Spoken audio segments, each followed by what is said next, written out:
toutes et à tous, bienvenue dans cette nouvelle vidéo YouTube un petit peu sérieuse. Alors je déteste faire des vidéos sérieuses, mais vous avez été énormément à me demander de faire une vidéo sur des questions tabous. Le truc c'est que moi j'ai aucun tabou, j'ai aucune gêne, j'aime parler de tout et n'importe quoi. Je pars du principe que tout le monde va passer par cette case là, ou pas. Ben, vous ratez quelque chose en tout cas, sachez-le. Aujourd'hui, je vais donc répondre à vos questions un petit peu tabous, un petit peu gênantes que vous n'osez pas poser à vos parents, à vos amis. Disclaimer, je ne suis pas docteur, je ne suis pas médecin, je ne suis pas gynécologue, je ne suis pas dans le milieu médical, je ne suis pas non plus sexologue, j'aime juste le... Je rigole. Pas. En fait, voyez-moi tout simplement comme une grande sœur qui vous donne des conseils ou une amie. Vous m'avez posé toutes ces questions-là sur Instagram.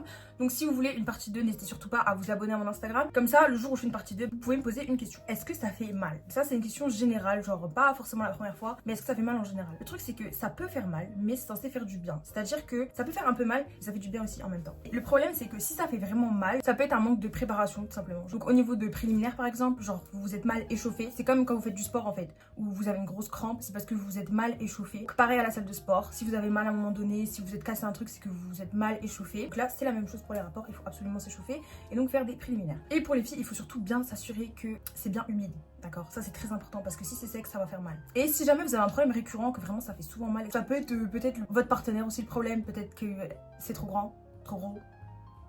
Peut-être, je sais pas. Mais si c'est pas ça, n'hésitez surtout pas à consulter chez une gynécologue en fait. N'ayez pas peur d'ailleurs, n'ayez pas de honte, il n'y a pas de honte. Croyez pas, la gynécologue elle va vous juger, elle va mal vous regarder, genre vraiment c'est son job, c'est son boulot, elle fait ça tout le temps. Et si vous êtes gêné de dire ça à vos parents, bah prenez le rendez-vous vous-même en fait, vous n'êtes pas obligé de passer par vos parents. Vous pouvez avoir un problème un peu plus grave, genre par exemple du vaginisme, ce qui fait qu'en fait vos rapports vont être douloureux. Du coup, vaut mieux consulter. Si vraiment vous voyez qu'il y a un problème en fait, tout simplement, allez consulter. Et ça c'est un conseil récurrent, vraiment c'est dès qu'il y a un problème, dès que vous sentez que c'est bizarre, allez consulter. Genre, on sait jamais et les professionnels de la santé vont vous guider, vont vous aider, c'est leur boulot, n'ayez pas peur, ne soyez pas gênés. Il y a aussi des douleurs qui sont agréables, il y a des gens qui préfèrent quand ça fait mal entre guillemets, mais si ça fait mal vraiment tout le temps et que vous vous dites bah c'est bizarre, ça fait mal mais ça me fait pas du bien, bah allez consulter. Peur de la première fois. Alors il faut pas avoir peur de la première fois, faut arrêter de la voir comme un truc de fou, ça va être nul. Certaines personnes ça peut être bien, mais je peux vous dire ça va être nul, surtout si vous êtes vous deux à faire votre première fois, bah ça va être vraiment nul en fait. Que le mec il va rien savoir quoi faire, il va pas trop comprendre et vous allez pas non plus trop comprendre. Ça dépend de tout le monde en fait, mais il faut juste pas avoir peur en fait. Pourquoi avoir peur? Ça sert à rien. C'est un moment de plaisir, un moment de partage,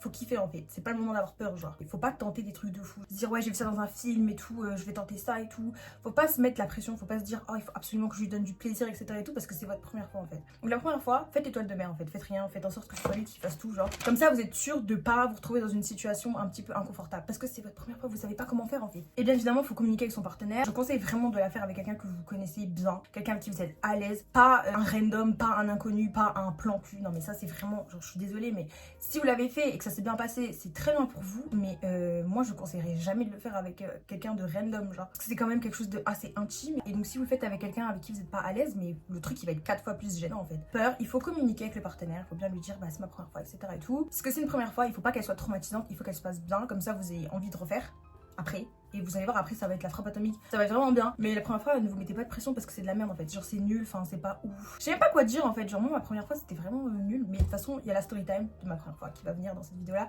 Je vais vous expliquer. Prenez votre temps. Faut aussi pas que vous mettez la pression en mode il faut absolument que je fasse ma première fois etc et tout. Parce que si vous mettez la pression en fait votre mental il va pas être en cohérence avec votre corps. Il faut que vraiment vous ayez envie à 100%, que votre corps soit prêt et que votre mental aussi soit prêt. Sinon ça va être nul, ça va être terrible, ça va être traumatisant. Donc faites en sorte que vous ayez vraiment envie. Genre faut vraiment être genre horny as fuck. Il faut que le corps et le mental soient tous les deux prêts pour que ça fasse moins mal et tout. Parce que sinon ça va faire mal, sinon vous allez être un petit peu crispé etc. Donc voilà, mes conseils c'est vraiment faites-le avec quelqu'un que vous connaissez bien, enfin que vous êtes vraiment à l'aise et tout. Et attendez d'en avoir très très envie. Genre vraiment, envie à 100%, pas juste il faut que je fasse ma première fois pour faire ma première fois. Est-ce que le préservatif est important pour la fellation? Non, vous n'avez pas besoin de préservatif. Après si genre je sais pas, c'est quelqu'un que vous connaissez pas et que vous n'êtes pas à l'aise et que vous avez peur de je sais pas choper des mycoses ou des trucs comme ça. Et puis aussi la fellation c'est pas quelque chose de dégueulasse, genre c'est pas sale ou autre. Enfin à part si la personne elle s'est pas lavée, mais ça c'est un autre problème genre. Mais c'est pas sale, c'est rien, donc franchement vous n'avez pas besoin de préservatif. C'est comme vous voulez en fait, mais c'est pas du tout une obligation. Par contre le préservatif c'est une obligation pendant les rapports si vous n'êtes pas protégé, genre si vous n'avez pas d'autres moyens de contraception, parce que sinon vous risquez d'avoir des maladies ou encore pire, tomber enceinte.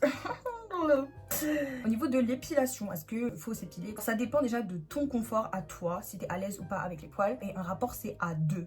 Ça veut dire que votre partenaire, si jamais il aime pas les poils, il va pas être à l'aise. Il faut discuter avec son partenaire. Parce que par exemple, moi, je déteste ça. Non mais genre moi, ça me dégoûte. En fait, je juge pas les gens qui se laissent pousser les poils et tout. Mais moi, si j'ai un rapport intime avec quelqu'un, non en fait. Pas de forêt, please. Ça arrive des fois qu'on n'ait pas le temps et tout, il n'y a pas de problème. Mais dans mes préférences, je vais pas préférer une forêt. Genre. Faut communiquer avec son partenaire. Si il aime, si elle aime pas, vous communiquez, vous essayez de voir ensemble. Bien évidemment, si vous voulez pas les raser, etc. et que votre partenaire vous force, bah il y a un problème. Vous voyez ce que je veux dire? En fait, il faut que vraiment tous les deux vous soyez en accord. Quelle est la sensation à l'intérieur?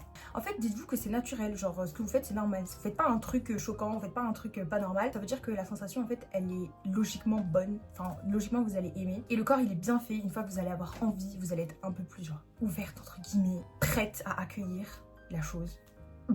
Vous allez kiffer en fait, tout simplement. Après, si vous êtes vraiment pas à fond dedans, et c'est là que ça peut faire un petit peu mal. C'est très important en fait de vraiment avoir envie de le faire avant de le faire. Parce que sinon en fait, si vous avez pas trop envie, et ben vous allez pas vraiment kiffer en fait. Et votre partenaire non plus, parce que votre partenaire il va voir que vous kiffez pas trop et il va pas kiffer non plus. À part si c'est un gros psychopathe qui aime vous faire du mal et aime vous voir ne pas kiffer en fait, aime vous voir être en souffrance.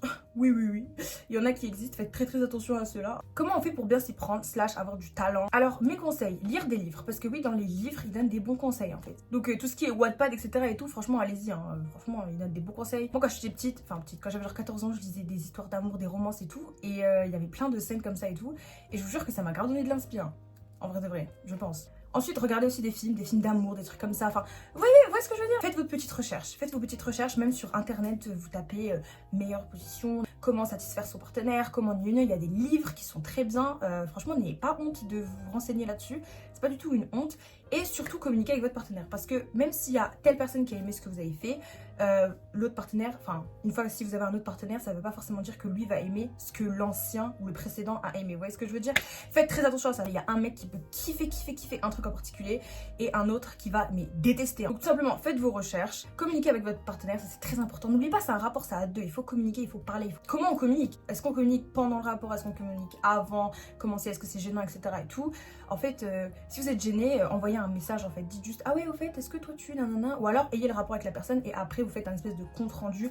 Mais ne soyez pas gêné en fait. Arrêtez d'être gêné. Si vous n'êtes pas gêné pour faire un rapport, ne soyez pas gêné pour poser des questions par rapport au rapport. Comment faire si mes parents ne m'autorisent pas? Alors déjà, je trouve ça un petit peu bizarre que les parents aient leur mot à dire sur ça parce que je suis désolée, mais genre tu fais un enfant, tu sais qu'à un moment donné il va faire ça et surtout t'as pas vraiment ton mot à dire parce que c'est sa vie. Mais après, je peux comprendre que si l'enfant il est jeune, genre 14 ans, je sais pas, bah oui, bon, je peux comprendre que là les parents sont un peu en mode parce que voilà, il y a des risques, ça fait peur. Les relations comme ça, c'est une porte. On rentre dans un truc un peu plus sérieux. On rentre un peu dans la vie d'adulte entre guillemets et je comprends. Je comprenais pas ça au début, les gens qui disaient oui, mais en fait c'est pas un truc d'enfant. Enfin c'est logique que c'est pas un truc d'enfant. Mais en mode, beaucoup commencent quand on est adolescent. Et il y en avait beaucoup qui disaient que les relations comme ça, c'est réservé aux adultes, c'est pour les adultes. Mais en fait, je comprends parce qu'en fait, ça ramène beaucoup de problèmes qui peuvent être des problèmes sérieux. On peut tomber enceinte, on peut avoir des maladies, avoir des rapports aussi intimes avec quelqu'un, ça fait que vous allez vraiment être attaché à la personne. Sauf que si vous n'êtes pas marié à la personne, si vous n'êtes pas en couple avec la personne, après vous allez vous faire briser le cœur et là ça fait bien mal. Je dis pas que vous pouvez pas vous faire briser le cœur en étant marié ou en couple, mais si tes parents ne t'autorisent pas, je pense que tu devrais leur faire confiance tout simplement et te dire qu'ils ont raison en fait. Ils ont raison et qu'il y a une raison de pourquoi ils t'autorisent pas. Ensuite, tu peux discuter avec eux, je sais pas du tout quel genre de relation t'as avec tes parents, mais discuter, communiquer, essayer de voir, essayer de comprendre leur point de vue. Pourquoi, essayer de demander pourquoi ils refusent. Après, si le dialogue il est pas possible, encore une fois, n'oublie pas qu'ils ont été à ta place et ils savent en fait, ils savent exactement. Ils font ça pour ton bien. Après, bien évidemment, c'est à toi de prendre la décision finale. Personne ne peut le faire à ta place. Mais moi je te conseille franchement d'écouter tes parents. Après si t'as genre 24 ans et qu'on t'interdit, bon girl. Si t'es jeune et que tes parents ne t'autorisent pas, je dirais plus écouter quand même parce qu'ils ont raison. Au niveau de la pilule, est-ce que moi j'ai déjà pris la pilule? Oui, je l'ai déjà pris pendant longtemps. C'était pratique parce que du coup il n'y avait pas besoin de mettre de préservatif ou autre. Mais j'ai arrêté parce que j'ai eu des effets secondaires. C'était léger, hein, juste j'avais des maux de tête le soir mais ça commençait à me saouler. Et mon humeur aussi était un petit peu bizarre. Je me sentais pas moi en fait. Je me sentais pas moi parce que c'est un gros changement de beaucoup d'hormones. Je kiffais pas donc j'ai arrêté. Je me suis dit on va faire confiance à la nature. J'ai un peu trop fait confiance à la nature. Maintenant je suis enceinte de 7 mois. Faites attention quand même. Si vous arrêtez de prendre la pilule, choisissez un autre moyen de contraception. Au niveau de la routine hygiène, comment prendre soin de soi, comment faire en sorte que ça se sente bon, tout simplement, la douche. la douche en fait. Prenez votre douche tout simplement. Vous n'avez pas besoin de plus, vous n'avez pas besoin de vous compliquer, ne mettez rien à l'intérieur de vos parties intimes, à part des gels que vous trouvez en pharmacie, mais ne mettez pas de gel douche à l'intérieur de vos parties intimes, ça va brûler. Ça va même créer des odeurs en fait, nauséabondes, alors qu'à la base vous faites ça pour ne pas avoir d'odeur. Mais juste de l'eau, ça suffit. Si maintenant vous avez des problèmes d'odeur, etc., pareil, faut consulter, parce que souvent vous pouvez avoir un petit problème, genre une bactérie qui s'est installée, etc. et tout, même si vous êtes vierge, ça peut arriver et il faut pas en avoir honte. N'hésitez pas à aller chez une gynécologue, elle vous emmènera du coup, enfin elle vous redirigera vers un pharmacien, vous prenez un médicament et ensuite ça ira mieux. Genre par exemple moi j'ai déjà eu un problème quand j'étais vierge, j'avais genre 16 ans et j'ai eu un problème, mais c'était pas d'odeur, c'était un problème plus, j'ai eu un gonflement en fait. Qui venait de nulle part. Comme mon père est pharmacien, du coup je lui en ai parlé directement, il m'a donné quelque chose et tout, pendant une semaine je l'ai pris, le médicament, et après tout allait bien. Donc voilà, ne vous inquiétez pas, n'ayez pas peur si vous voyez qu'il y a des changements, des trucs comme ça et tout, c'est là qu'il faut consulter. Consultez, vous allez voir, il n'y a pas de problème. Et évitez de regarder sur Google parce que des fois Google ça vous fait peur. On va vous dire que vous avez un cancer alors que pas du tout. À quel âge est-ce que j'ai fait ma première fois? J'ai fait ma première fois à 16 ans. C'était chez moi donc pas de stress d'endroit. C'était avec mon premier copain et ça faisait un moment qu'on était ensemble donc je le connaissais bien. Et puis j'étais prête et puis j'en avais envie et puis voilà. Après est-ce que c'était bien? Non, franchement c'était nul. Parce que c'était aussi sa première fois à lui et du coup bah il y avait rien de spécial. C'était pas du tout comme dans les films. C'était bizarre et j'ai pas du tout aimé. Enfin il y avait rien en fait. Genre enfin c'était... Bon voilà. Est-ce que c'est grave si à un moment on a des moments de fatigue? Alors faut pas se mettre la pression, il y a des rapports qui vont être incroyables, genre vraiment Christian Grey, 51 degrés et tout, des trucs de fou malade. Et puis il y a des rapports qui vont être nuls, genre vraiment nuls, mais ça c'est normal. Faut pas se mettre la pression, c'est comme le sport pareil, faut voir en fait les rapports comme une performance sportive et vous allez tout comprendre. Il faut être protégé, il faut bien s'échauffer et ça peut arriver d'être fatigué, c'est pas du tout grave, ça peut arriver. Faut pas se mettre de pression, il y a des rapports qui vont être moins bien que d'autres, c'est pas toujours un film, c'est pas les bougies, c'est pas l'autre qui vous agrippe puis vous colle au mur et tout, non, non, des fois c'est... des fois c'est tellement ennuyant qu'on parle en fait. Genre pendant en fait, on raconte des histoires, on se parle tellement, des fois c'est un peu nul. Et des fois on n'a pas le temps de parler, c'est génial. Est-ce que tu donnerais un âge à faire, enfin genre pour la première fois, quel âge il faut avoir, etc. et tout, et des conseils? Pour moi, je pense qu'il y a quand même un minimum d'âge. Je peux pas dire lequel. Je peux pas dire lequel parce que ça dépend de votre maturité, ça dépend de beaucoup de choses. Je pense que avant 16 ans, c'est vraiment jeune. Parce que moi je l'ai fait à 16 ans et encore j'étais jeune. Franchement, je peux vous le dire que 16 c'est jeune. Mais en fait le truc c'est que moi et mon copain on en avait vraiment envie. En fait c'est pas qu'on en avait vraiment envie, mais c'est qu'on était très curieux en fait. On était très curieux, on se disait mais vraiment quoi ça ressemble, qu'est-ce que c'est et tout. Et puis de notre entourage surtout, tout le monde l'avait déjà fait en fait. Je dirais, vous le saurez en fait. Vous le saurez, il n'y a pas d'âge dans le sens où vous le saurez quand vous êtes prêt.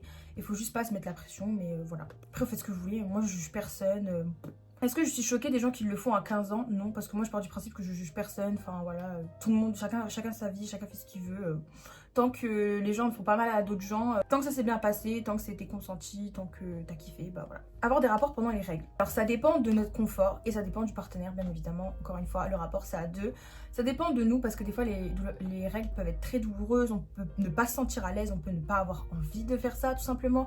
Donc c'est à vous de voir si vous avez envie ou pas. Et une fois que vous savez ce que vous voulez faire, faut discuter avec son partenaire et lui demander si il a envie aussi ou pas. Ça peut être agréable, ça peut vous soulager, mais ça peut aussi être désagréable, même si à la base vous aviez envie. Avec les règles, il y a les douleurs, il y a l'odeur, il y a le sang, bien évidemment. Donc c'est un pack, il y a beaucoup de choses, d'accord? Mais ça, c'est à vous de voir en fait. Mon avis sur la masturbation à 13 ans. Alors la masturbation, c'est vraiment très important parce que ça permet de connaître son corps avant de le partager avec quelqu'un d'autre. Donc c'est très important de savoir ce qu'on aime, ce qu'on n'aime pas. Et aussi de pouvoir se faire plaisir soi-même parce qu'on n'est jamais mieux servi que par soi-même. Donc pour moi, il n'y a pas d'âge, peu importe, voilà. Je trouve que c'est bien. C'est vraiment bien en fait, c'est plutôt bien. Et puis ça dépanne parce qu'en fait on n'a pas toujours quelqu'un pour le faire. Donc être tout seul en fait et savoir utiliser ses doigts, bah c'est pratique. Vous voyez ce que je veux dire? Comment se raser / s'épiler? Alors pour ça, il n'y a pas de technique. Enfin genre moi je le fais vraiment simple, rasoir et mousse à raser dans la douche, sous la douche, donc avec l'eau. C'est comme ça que je le fais depuis des années. Et récemment je cherche à m'épiler parce qu'en fait le problème du rasoir c'est que c'est rapide, mais le problème c'est que les poils repoussent trop vite et au bout d'un moment j'en peux plus de tout le temps me raser. À ce niveau là je m'y connais vraiment pas trop, donc je vous conseille de regarder des vidéos YouTube parce qu'il y en a plein. Il y en a plein en fait, étonnamment il y a beaucoup de vidéos YouTube et il y a aussi des livres où ils vont vous donner plein de conseils, donc n'hésitez surtout pas à regarder ce genre de vidéos là. Vous serez étonné le nombre de vidéos sur YouTube qu'il y a, on se rend pas compte mais il y a tout sur YouTube. Les règles de base pour se faire respecter pendant un rapport. Alors il faut poser des limites dès le début. Dès le début vous dites ça j'accepte pas, etc. Et pendant le rapport, si vous vous rendez compte qu'il y a un truc qui vous plaît pas, il faut le dire tout de suite, d'accord? N'ayez pas peur, ne vous dites pas oh je vais gâcher le moment, etc. Oh là là, je suis trop chiante, nanana. Si un truc qui va pas, faut le dire et il faut stopper net. Faut pas essayer de faire plaisir à l'autre si nous on n'a pas envie, faut pas se forcer. Il faut être ferme, communiquer, dire attends là non, stop, ralentis, arrête, etc. Au niveau de la sécurité aussi, je parle là par exemple si vous avez un rapport avec quelqu'un mais que vous connaissez pas trop la personne, genre en mode plan cul, truc comme ça, etc. et tout. D'ailleurs, ce que je ne conseille pas, mais ça pareil, c'est un autre sujet, c'est une autre vidéo, mais tout ce qui est les plans comme ça, les trucs comme ça, c'est un casse-gueule. C'est un casse-gueule surtout pour les gens qui sont sensibles et qui peuvent tomber amoureux, avoir des sentiments, etc. C'est un casse-gueule. Peut-être pour les mecs, c'est genre, je sais pas, ils s'en fichent. J'ai beaucoup d'amis mecs qui m'ont dit qu'en fait, ils s'en fichent, ils arrivent à avoir des rapports et après à oublier la personne. Mais pour les filles, j'ai eu beaucoup de filles qui sont tombées amoureuses de leur plan cul, etc. Trucs comme ça et qui ont vraiment galéré. Donc j'ai l'impression que pour les filles et les garçons c'est différent. Mais ça c'est un autre sujet. Mais du coup, moi je parle de plan cul, etc. Mais je vous conseille pas. Je conseil de grande sœur, je vous conseille pas. Donc mon conseil, si vous allez chez quelqu'un et que c'est un plan cul, etc. Bref, peu importe. Un truc vite fait, rapide. Prévenir où vous êtes, surtout si vous ne connaissez pas bien la personne. Moi je pars du principe que si vous avez genre un plan cul et que vous ne connaissez pas très bien la personne, ou alors c'est un ami, etc. Mais dans tous les cas, prévenez où vous êtes et donnez votre localisation à quelqu'un. Et aussi enregistrez la conversation, c'est-à-dire que juste avant le rapport, si vous savez que vous allez avoir un rapport, enregistrez. Parce que par exemple, admettons qu'en plein milieu, il y a un problème de consentement, genre ça devient voilà, ça devient quelque chose comme ça, et bah du coup au moins vous avez une preuve. Vous avez une preuve de vous qui dites stop et de la personne qui respecte pas. Donc ça c'est très important, très important. Enregistrez sur votre téléphone, etc. et posez le téléphone, enfin cachez-le. Et voilà, comme ça au moins vous aurez une preuve. Si jamais ça se passe mal, bien évidemment je ne vous souhaite pas à ce que ça se passe mal, mais on ne sait jamais. Il y a des fous malheureusement. Est-ce que je vous conseille de faire sa première fois avec un plan cul? Non, absolument pas. Je peux pas vous dire quoi faire. Moi je vous conseille pas. En tant que grande sœur, je vous conseille pas du tout. Ça dépend en fait de l'importance que tu accordes à la première fois. Mais le truc c'est que on peut pas savoir sur le moment en fait. On va se dire oui mais la première fois je m'en fiche, etc. Je vais faire ça comme ça vite fait. Et puis c'est plus tard en fait qu'on va se dire ah oui quand même c'était important. Puis j'ai merdé, j'aurais dû la faire avec quelqu'un que j'aimais, etc. et tout. Enfin j'ai déjà entendu beaucoup de gens dire ça, garçons et filles, qui regrettent en fait que leur première fois elle s'est faite avec quelqu'un comme ça, un ami ou autre. Et pas, vous voyez, quelqu'un vraiment avec qui vous aviez envie. Moi je vous conseille pas. Après, faites ce que vous voulez, bien évidemment, et je ne juge pas. Est-ce normal de ne rien ressentir? Alors, c'est normal, des fois, vous pouvez ne rien ressentir parce que vous n'avez pas trop envie, ou alors il y a un manque de connexion avec votre corps, ou alors un manque de connexion avec votre partenaire. Si par contre, ça devient vraiment grave et vous sentez que vous n'avez aucun désir ou autre, pareil, allez consulter, allez parler avec une sexologue, et peut-être tout simplement que vous avez un problème un peu plus profond que ça. Mais n'hésitez surtout pas à parler avec des professionnels si c'est le cas et si vous voyez que vraiment vous ressentez rien en fait. Est-ce que ça fait mal si elle est grosse? Donc là on parle on parle de la chose de monsieur. Alors techniquement, peu importe la taille, si t'es prête, genre si ton corps est vraiment prêt, ça va pas faire mal parce que du coup ton corps est prêt à subir. Le problème c'est que des fois c'est vraiment juste trop en fait, c'est too much et du coup peu importe à quel point ton corps est prêt, ça va faire mal en fait. Peu importe, parce que juste la chose est trop volumineuse. Donc après ça peut te faire du bien, mais c'est vrai que oui, des fois, il y a même peu importe à quel point ton corps il est prêt, ça va faire mal. Voilà, en conclusion à toutes ces questions, je trouve honnêtement que vous vous posez beaucoup trop de questions. Vous vous cassez la tête pour rien. Vous avez trop peur, vous êtes trop dans comment ça passait, comment ça se fait, etc.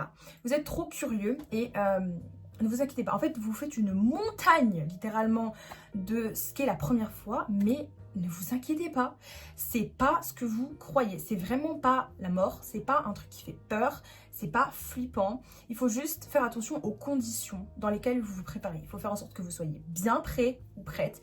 Il faut bien faire attention aux partenaires, c'est très important, c'est un rapport, c'est à deux. Faites attention aux partenaires que vous choisissez. Faites attention aussi au lieu, on va pas faire ça derrière une benne à ordures, entre deux ruelles. Je suis désolée, c'est votre première fois. Si c'est votre 50e fois et que vous avez l'habitude et que vous voulez juste faire ça rapidement en 5 minutes, d'accord, vous allez trouver des endroits farfelus, oui. Vous arriverez à ce stade-là, mais pour une première fois, je suis désolée, il faut abuser du bail, il faut sortir les petites bougies, le lit, etc. Il faut faire en sorte que personne ne va vous déranger, que vous n'allez pas être interrompu. Vous voyez ce que je veux dire? Ne soyez pas pressés, prenez votre temps, ne vous faites pas une montagne de stress pour rien. Communiquez, et encore une fois, communiquez. communiquer avec votre partenaire. C'est un rapport à deux, s'il vous plaît, vous n'êtes pas tout seul. Parlez et familiarisez-vous avec le fait, en fait, les rapports et tout ça. Donc notamment avec les films, avec même peut-être des documentaires, des livres, des bandes dessinées. Familiarisez-vous avec cette idée-là des rapports. Ce n'est pas diabolique. Ça ne doit pas vous faire peur en fait, tout simplement. C'est normal, tout le monde fait ça depuis la nuit des temps, depuis l'ère préhistorique. Tout le monde fait ça, les animaux, tout en fait. Donc vraiment n'ayez pas peur, prenez votre temps. Et bien évidemment, si vous avez d'autres questions, parce que je sais que je pense qu'il y a encore plein d'autres questions, dites-moi en commentaire si vous voulez une partie 2 et je la ferai avec plaisir. Et tout se passera sur mon Instagram bien évidemment. Je vous demanderai là-bas en story de me poser toutes les questions que vous voulez. J'espère que cette vidéo vous aura plu. C'était une vidéo un petit peu sérieuse. J'ai fait attention aux mots que j'ai utilisés parce que j'ai peur que je sais pas YouTube me banne ou un truc comme ça. Enfin je sais pas trop comment ça fonctionne ici. Mais voilà, je vous fais plein de gros bisous mes ratatouilles. N'hésitez pas à me suivre sur mes autres réseaux sociaux. Ils seront tous en lien dans la description. Moi je vous fais plein de gros bisous. Prenez soin de vous et je vous dis à bientôt pour la prochaine vidéo.